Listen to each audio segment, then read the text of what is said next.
Rex specializes in helping leaders bring out the best in themselves and in those that they lead. He's the author of 6 leadership books. His most recent, Attitude, the Difference Maker, was just released yesterday. He was the president of 2 different national leadership development companies before starting his own company in 2003. He believes that effective communication is the key to building and maintaining effective relationships that makes every area of life even better as a result. On a personal level, he's been married for 53 years. Congratulations, Rex. Has 2 children and 2 teenage granddaughters. His hobby includes tennis. He plays 2 to 3 times a week, and reading personal and professional development books, and reading, and he has been reading a book a week for the past 48 years. That's a lot of books, man. On a personal level, I want to say I've had the opportunity to get to know Rex on a personal level for several years now. He and his lovely wife have been over my house for dinner. I've met with him for breakfast several times. He's a mentor of mine, and he is the real deal. He's truly someone that you could call a guru. So we're really lucky to have him. And for all of those that are in attendance, if you don't get his number and his email and reach out to him sometime after this and pick his brain, you're missing a big opportunity. So it's my pleasure to introduce Rex. He is going to be speaking on the 4 essential keys to effective communication. Rex, thanks so much for being here. Whoops, thank you, John. If you're anything like me, you are drowning in information. You have more stuff coming at you than ever before, from emails, from tweets, from other social media, you 24/7 news, you name it. And your attention span has shrunk. I know mine has. And as a result, we have a lot of stuff coming at us. But this guy is sitting down with lots of information coming at him. So, my message tonight, that less is more. And we're going to talk about the 4 essential keys of effective communication. And before we get into those 4 keys, my question would be, is what does communication affect? And the short answer is communication affects everything. Everything. And then the next question is, what impacts communication? And I violate one of the key rules of slides by having too many things on here, but I think it's the only way to present this. And that is words and phrasing impact communication, facial expressions, body language, logic and emotion, language and ethnicity, reputation, etiquette and manners, self-image, self-confidence, tone and inflection, eye contact, posture, attitude, gender, pace and volume, trust level, self-esteem, etc., etc., etc., yada, yada, yada. So, with all that being said, and with the social distancing and the physical distancing that we have going on, I heard something by T. Simon Bailey. And if you want to hear some fun, enthusiastic YouTube speeches, just do a YouTube search on T. Simon Bailey. And one of the things that he said that really stuck with me and resonated, and I heard him in early, I guess mid-February, so the timing was great with the social distancing that we've been through and going through. So and what he said is that we need to hug people with our words. And I thought that was great, because I believe that people need hugs, and if we're not going to give them physical hugs, let's give them hugs with our words. So hug people with your words. Isn't that a cute picture? And then he also said, T. Simon Bailey worked for Disney for early in his career, and he said Disney's motto is give people a warm welcome and a fond farewell. So when we're talking about communication, and the way we're going to, and we'll talk about the 4 keys in just a second, is that we need to, if we give people a warm welcome and a fond farewell, they're going to be glad to visit with us again. So let's take a look at the 4 keys, and then we'll go deep on each one of them. The first key is personal presence. Who you are as a person, how you look, how you act, what you say, how you say it. It's your persona, your magnetism, your charm, etc. You're confident connecting. And one of the challenges that we have in communication is that we think we're communicating a lot of times because we send an email, or because we call somebody, or we leave them a voice message, or we give a speech in front of a group, or we facilitate a small group, whatever it might be.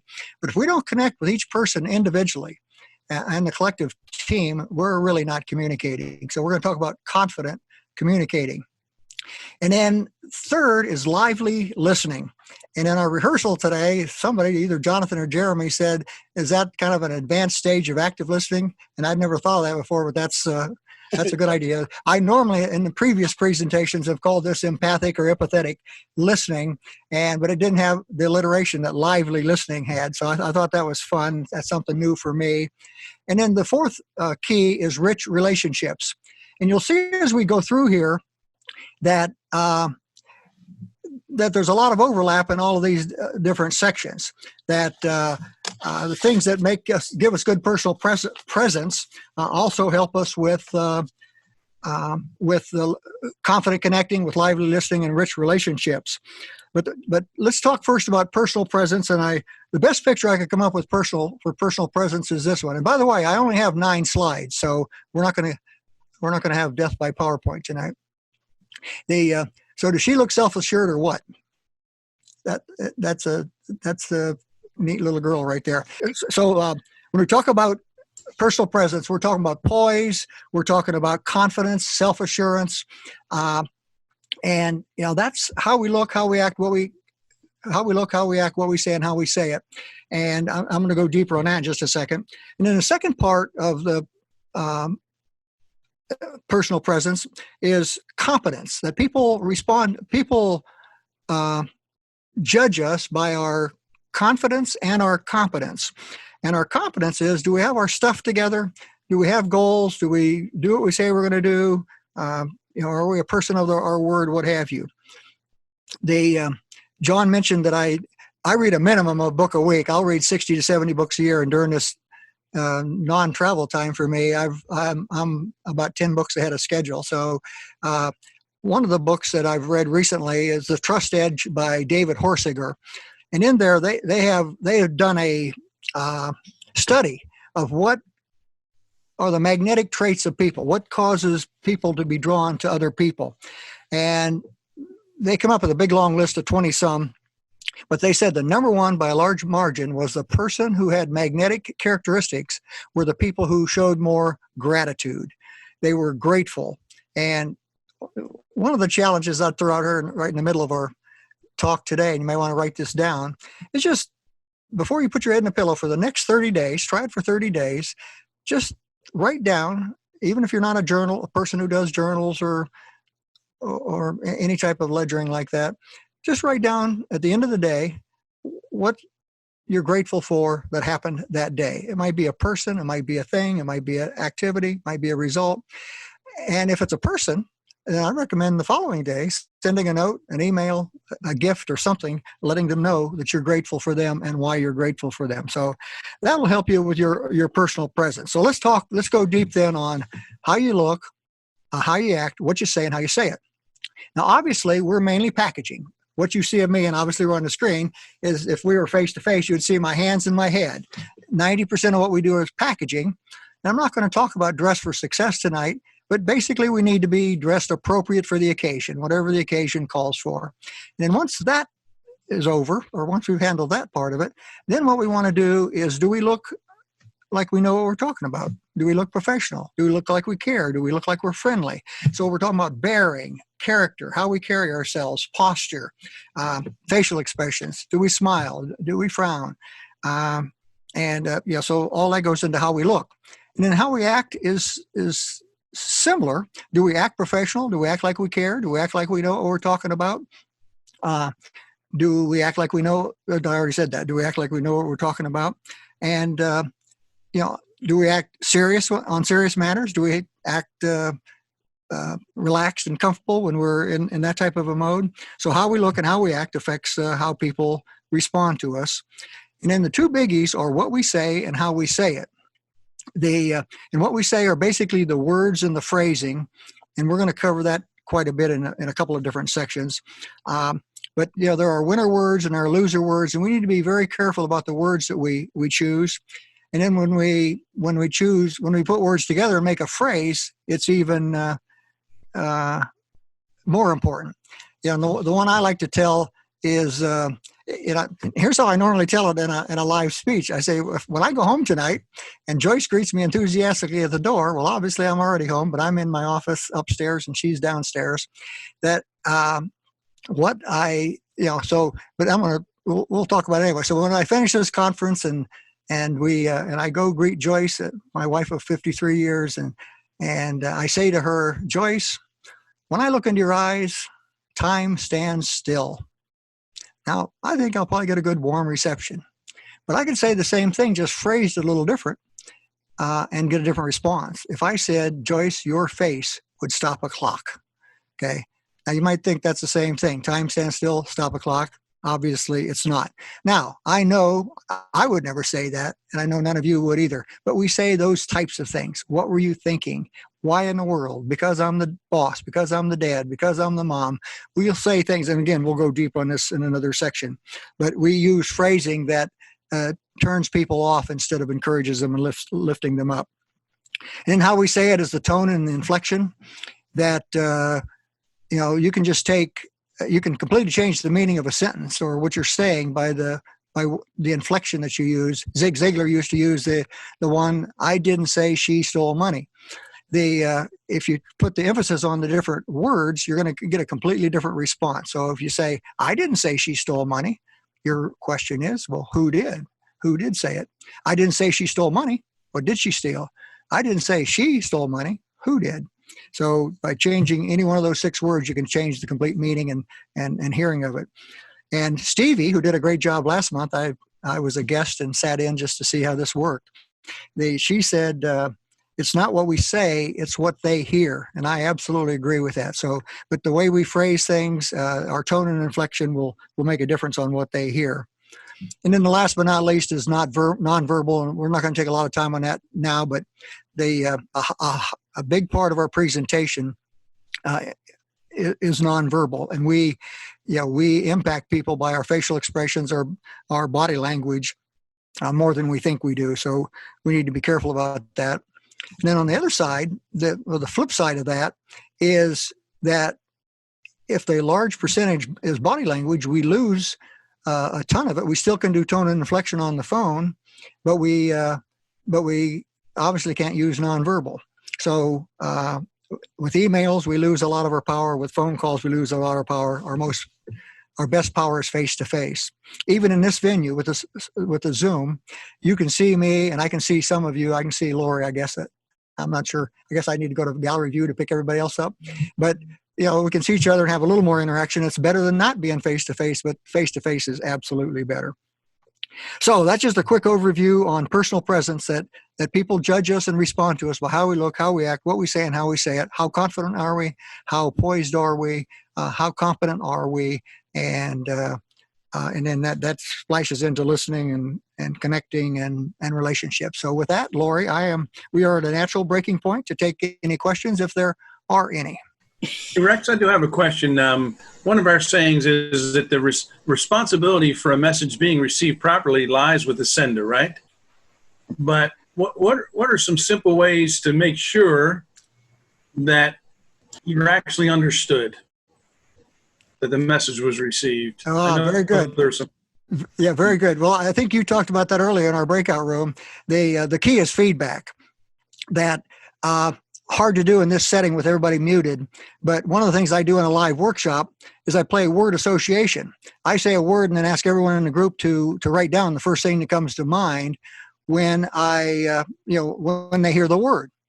And I won't go into all 4 words, but I'll give you the one word and go ahead and write down the first word that comes to mind when I say the word I'm about to say. And then what I have in the live session where no one's muted is I have them say out loud at the same time what it is. And it's hilarious because in a group of 25, 30 people, we'll get 8 to 10 at least different things. And but the one always is a large margin. So go ahead. I'm going to say the word here in just a second. So after I say this word, I want you to write down the very first thing that comes to mind. And if you'll unmute yourself, let's just try it and see what happens. I've never done this on Zoom before. But so the word, what I want you to write down, the first word that comes to mind when I say... Hang on. Let me try. Everybody unmute. Okay. Or write in the chat. Okay. Can everybody unmute? I'm unmuted. I guess you can write in chat if you want, but we need to wait for a response to do that. Say it out, but don't say it out loud until I tell you to say it out loud. What I want you to do first is to write down the first thing that comes to mind when I say this word. The word is circus. Wow. Ah! You weren't listening. Okay, it happens in every group. Okay, we have obviously she's a high achiever. So okay, now all together now on three, I want you to say out loud the word you wrote down. 1, 2, 3. Wow. Peanut. Laughing. Okay, who are our clowns? Me.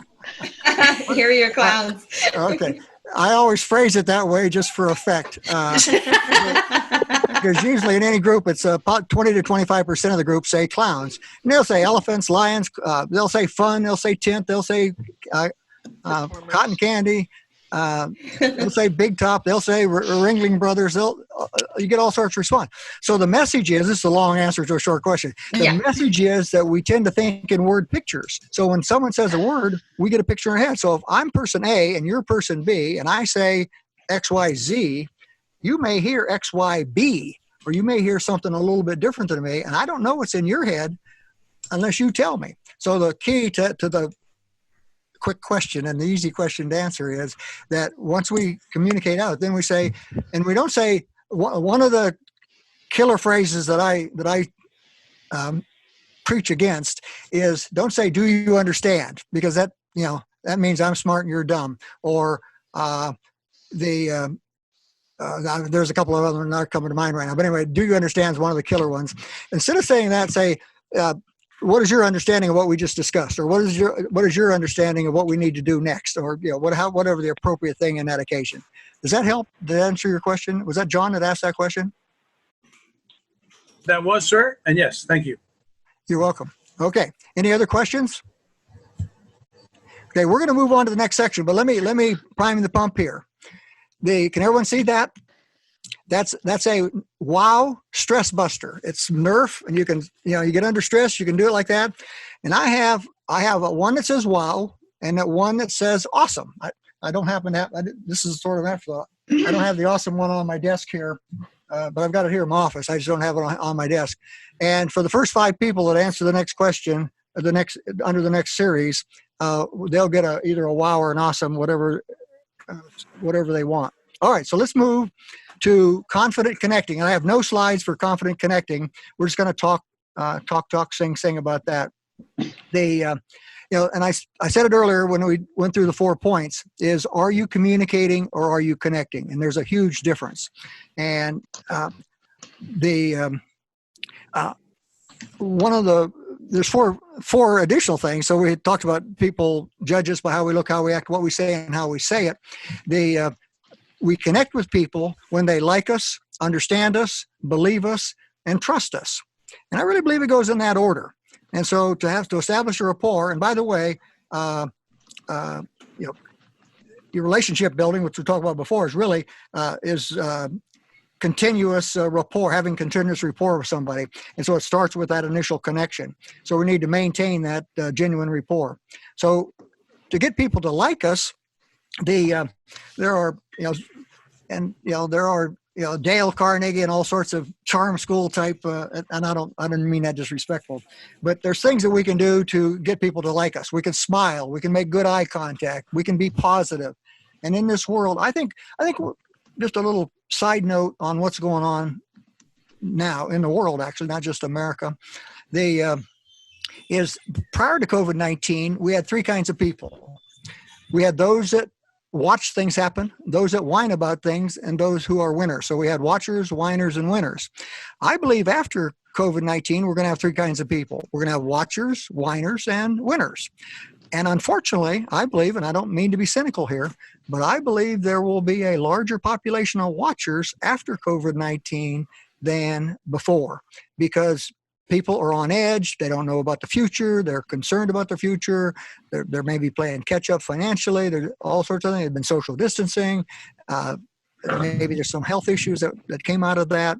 And so I think there's going to be a lot of wait and see attitude. And for those of us who are in the leadership development business, and anyone who's in the business of helping people grow and develop, use more of their potential, we got a chance to impact those people and help them get through that and help them become winners.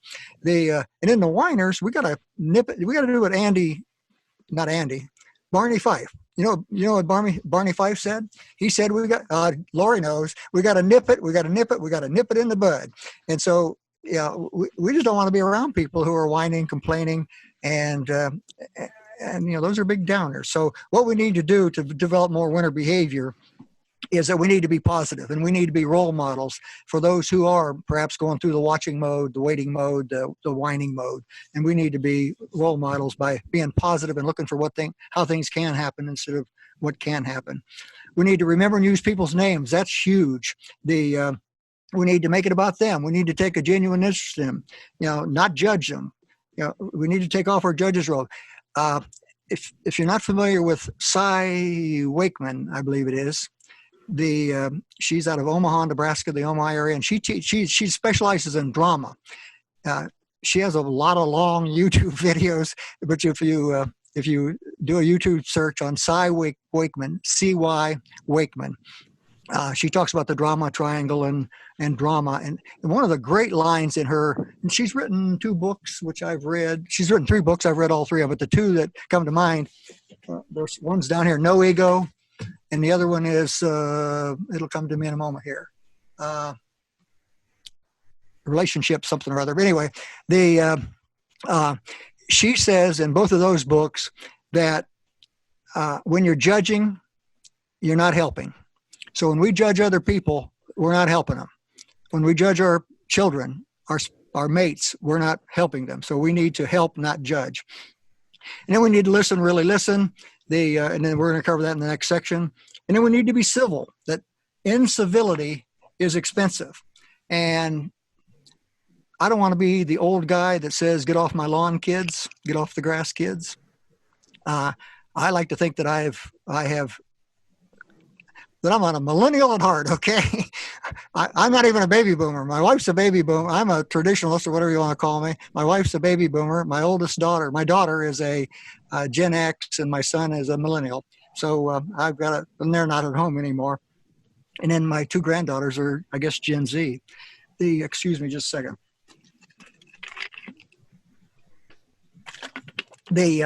But anyway, the one thing I think is, and I got myself off track there, is that, help me out here, John. What was I going to talk about? We were talking about... You were talking about how we connect, if they like us and trust us, and you were talking about the watcher, winners, and whiners. Yeah, that's good. Thank you. Yeah, thank you. Cy Wakeman. Cy Wakeman. Thank you. Okay. Yeah. So I'm writing notes. Yeah. Okay. Thank you. So if we're judging, we're not helping.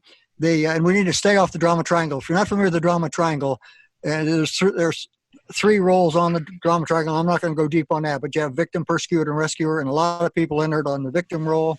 And we need to have the 4th position, and then that's to ask, what's my responsibility in this situation? So what we need to do is to connect with people, is to stay in the moment, wherever we are, be there.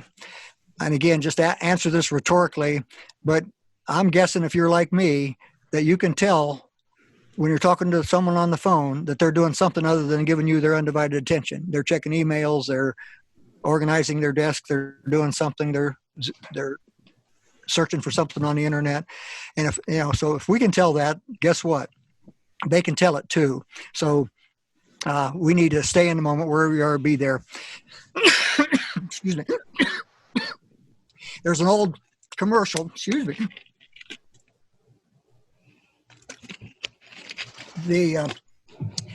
Some of the if there's any old timers in the group, I guess that'd just be me and John. There was a commercial where a mechanic would walk out onto the stage, walk out in front of the camera and say, you can pay me now or pay me later. And he'd be holding up an oil filter. And the message was, you can either change your filter for a little bit of money, or after your engine breaks down, you can pay me a lot of money.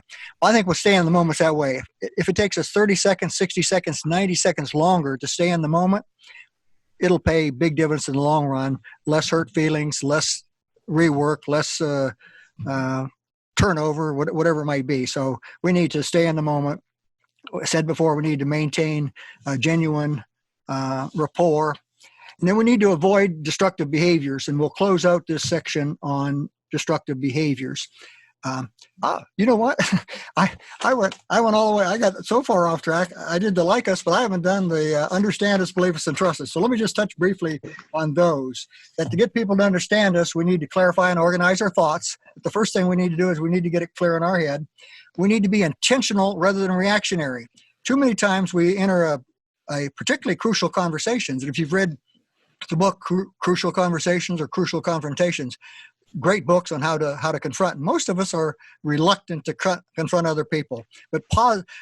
And I don't believe in constructive criticism because I've never felt constructed after I was criticized, but I have learned from people when they give me feedback that they get me to stop destructive behavior and start doing positive behavior. So I think you can have positive confronting without using criticism.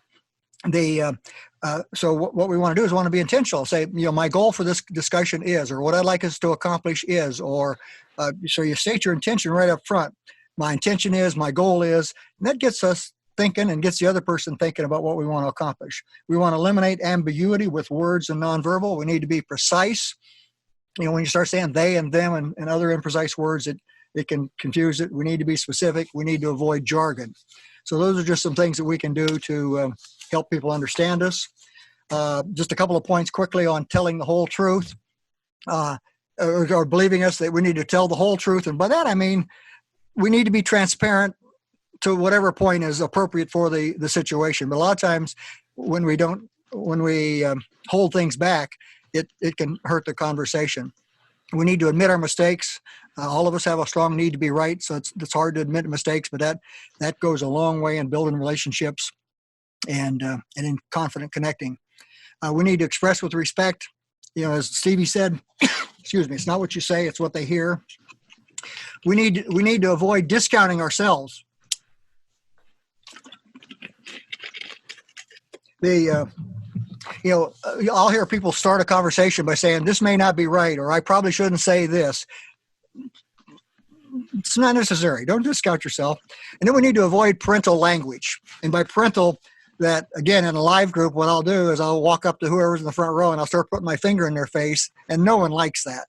And so when we say things like you should have, or you ought to, or you have to, people get put back. It's like putting a finger in your face. So instead of, and if I say to Lori, you should have done X, Y, Z, you should have done such and such.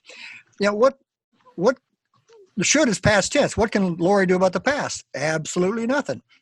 I always say shoulda, woulda, coulda. Shoulda, woulda, coulda. Exactly. Oh, well. Yeah. And so but instead of saying you should have, say, well, next time, you might consider this. So you talk about the future, not the past. Or you might say, we found the easiest way to do that, or we found the best way to do that is. So instead of putting someone down, making someone feel bad by telling them they should have, because again, that's like putting a finger in their face. So avoid the should have, ought to have, shoulda, woulda, coulda. Did I say that right? And then the last area is to trust us, and just a couple of quick points on that. Trust is earned, not bestowed. I think everyone agrees with that. We need to be real. We need to be open, honest, sincere, transparent.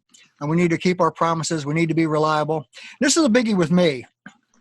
And I think it's a biggie with a lot of people. And that's be on time. That when you make an appointment, a commitment with somebody, whether it's on the phone or on a Zoom meeting or on a face-to-face, whatever it might be, no matter who it is, a boss, a coworker, a supplier, a vendor, a family member, that we need to respect them by doing what we say we're going to do and saying what we're going to do and then do it. And being on time is a big one. And here's a lot of what we do in our workshops are time management. And the number one reason, the feedback that I get for people being late is that they try to do one more thing before they leave. And they use the just-in-time concept where if it takes you 18 minutes to get from here to your appointment, you leave at 18 till. And then you find something to do, and then you end up leaving at 16 till, and you're late. And then you apologize, and then you're judged appropriately. So, and we want to eliminate gossip and other disrespectful type things, and we need to be supportive and forgiving. So, okay, now we're going to talk about lively listening. Okay, I might look like I'm listening to you, but in my head, I'm fishing. So and so that's what we need to be careful about when to John's question earlier, that we may be talking, but they may not be hearing. And a lot of the points that I would normally make on listening are covered under personal presence and under confident connecting. The Stevie talked last month about the emotional, how emotions affect listening. That emotions will impact listening, and again during this COVID-19, coming out of COVID-19, post COVID-19, people are going to be on edge. People are going to be tense in some regards, and not as relaxed and not uptight, and just the whole lack of hugs and lack of touching and contacting, and even high fives. Yeah. I've been playing tennis for, this is the longest stretch in 40 some years that I've gone without playing tennis.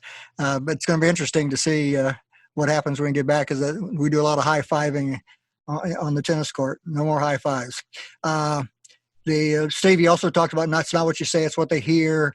What else do I want to talk about on lively listening? Okay. So here are a couple of things on, well, more than a couple of things on lively listening, is that, again, a lot of times we get asked, is listening an attitude or a skill? I think it's both, but it's really a mindset, and that we really we need to take a genuine interest in another person. We want to care about them. We want to be curious about what they know. We want to be curious about what we can learn. We need to know what our goal or intent for the listening might be. We need to quiet our mind. We need to focus. We need to concentrate. Again, wherever you are, be there. One of the best ways I've seen in a face-to-face encounter to focus, to concentrate, to be in the moment, is to make eye contact with the other person, to square up and be square with them, instead of turning your shoulders or in any way. Get rid of distractions, turn your phone off, put it on silent, set it aside, whatever is appropriate for the situation. Another thing that, and this may not seem like a listening related, but you have the attitude, how can I help this person? Okay, what do I know that would help them? What do they know that could help me? And so it's a mutual type of a thing. So I would say all of those things we just talked about fit into the attitude area.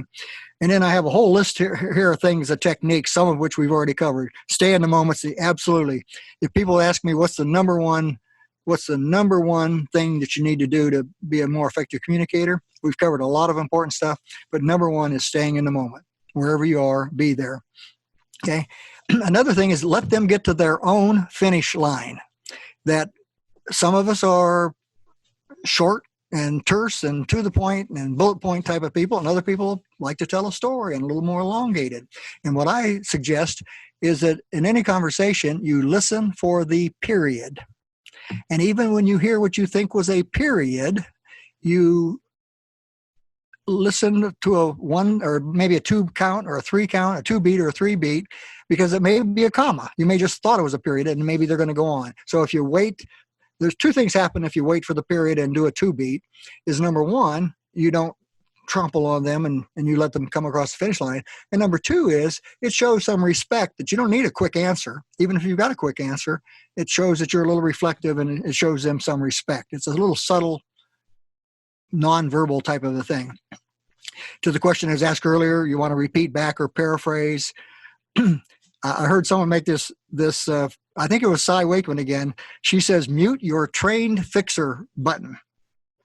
So and I think it's a guy thing more than anything. I know it is with me, is that, Joyce, my wife of 53 years, if, she presents something to me, a lot of times she just wants me to tell me how she feels about it and what's going on and what have you. She doesn't want an immediate solution. And so I hear her, oh, that's a problem. I'm a trained fixer. I can fix that. And then I fix it. And then what I want some appreciation, man. I just fixed this problem. Well, it doesn't work that way. So we got to be careful that if you're a trained fixer, hit the mute button, or whatever you call the trained fixer button, but you put it on mute. And if you want someone to open up and get curious, or a good conversation starter, I'm curious, and then ask your question, or I was wondering, or would you be willing to consider? And you just get people to open up and get them talking. And if they're talking, you're going to do a better job of listening. You want to observe nonverbal cues. Are they in tune with you? Are their eyes glazing over? I can't see you now. Maybe there's some people now with their eyes glazing over. You want to allow for silence. I've never been in radio, but I know people don't like dead air. You pause for any length of time, which I just did, and people get on edge. They get easy. They want you to fill the dead air. They think maybe I ended up on mute. Oh, you saw what I did, huh, Jess? Okay, I thought I was sneaking up on you. Now, another thing to eliminate, and this is hard. Joel Weldon and I shared. Some of you may have heard of Joel Weldon. He wrote a book years ago in the 60s or early 70s called "Success Comes in Cans," C-A-N-S, not cannots. And his little thing is he has a little can with a label on it, "Success Comes in Cans."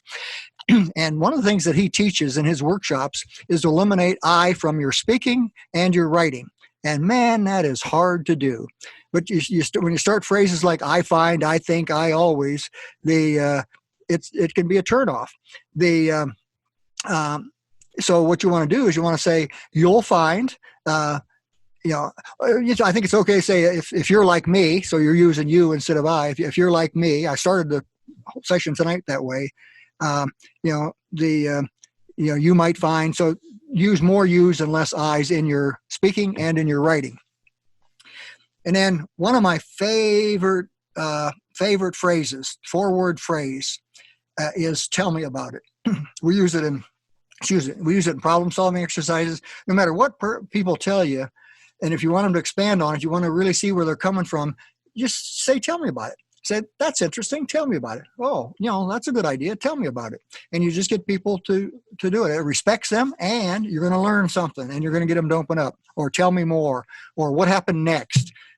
It just shows that you're caring. It shows you're listening. And then lastly, what do I have here? I have 6 pitfalls, and we're just going to touch on these quickly. One is mind reading. That I think I know what you're going to say, so I tune out and I don't really even listen, and you may shift gears on me, and I guessed wrong to start with. Or maybe I'm rehearsing what I'm going to say as a second pitfall is rehearsing. Or maybe I'll filter that I'll hear what I want to hear, that and I'll filter out anything else or anything I don't agree with. Or daydreaming, my mind will start drifting to somewhere else. Or I'll turn on my judging, I'll start advising or judging instead of doing that. And in my mind, the biggie is one-upping. Oh, you think that's something? And then we try to one-up people. So anyway, all right. So here, just a few quick points on rich relationships.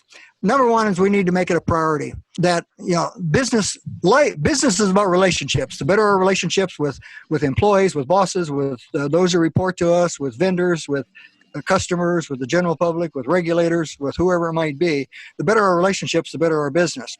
Likewise, the better our relationships in life, personal and other areas, the better our life is going to be. So, number one, we need to make building positive relationships a priority.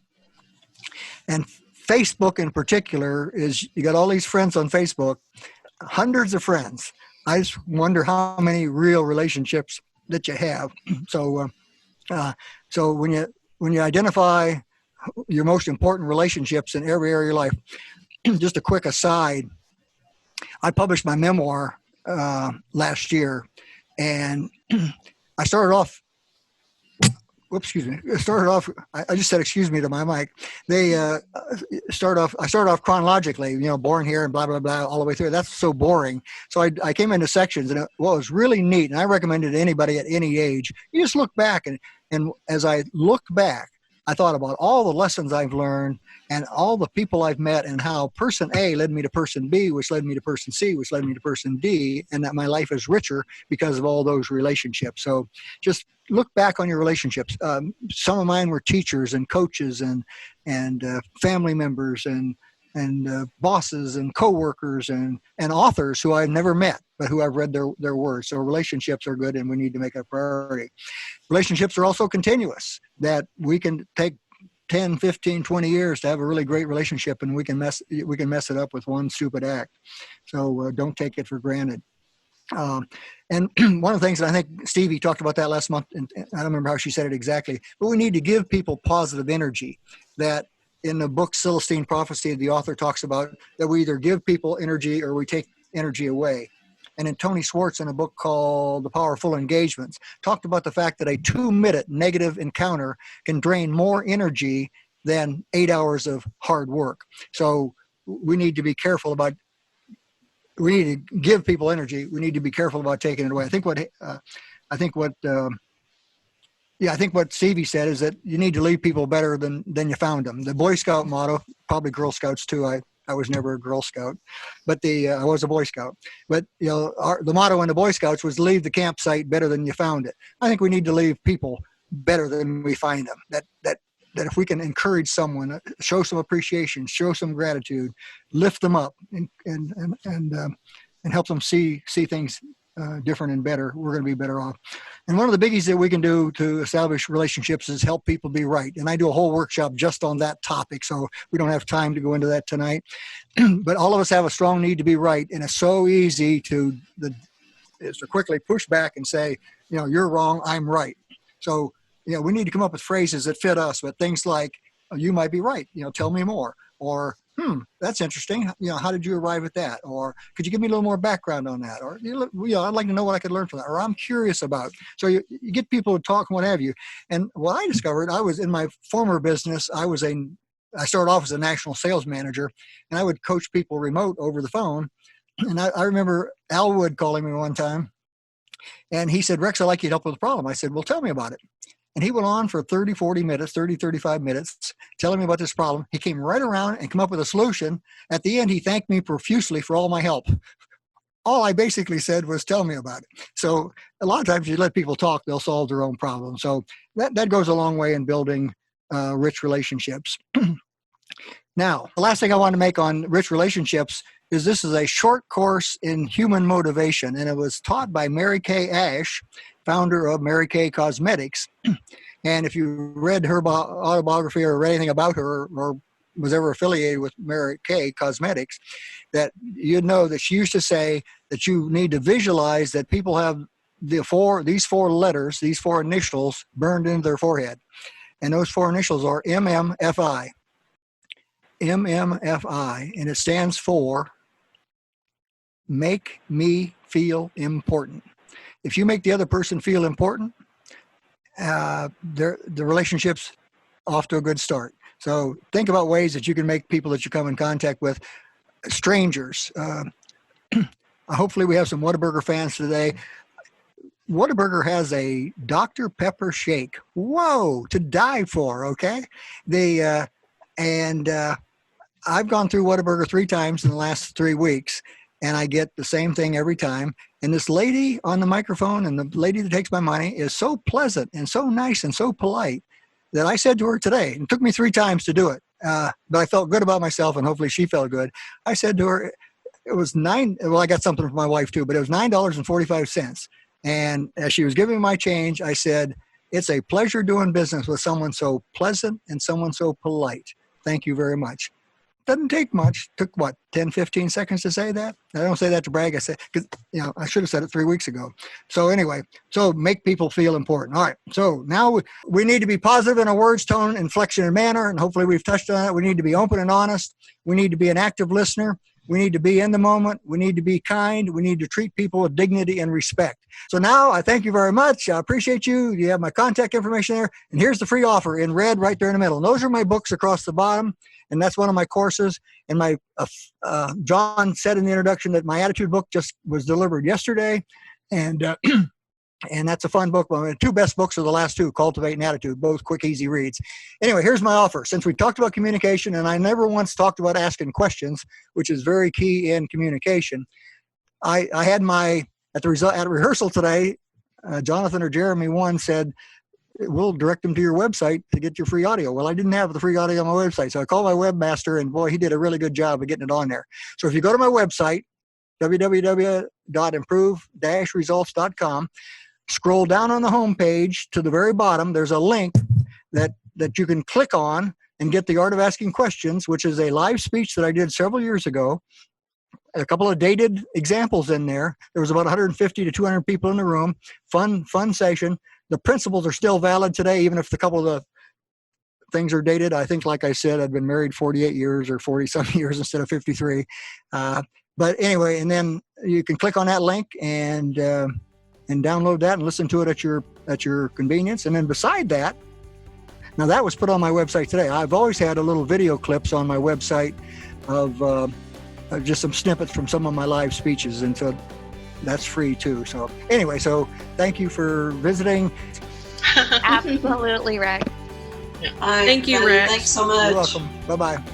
Bye. Great job, Rex. Thank you.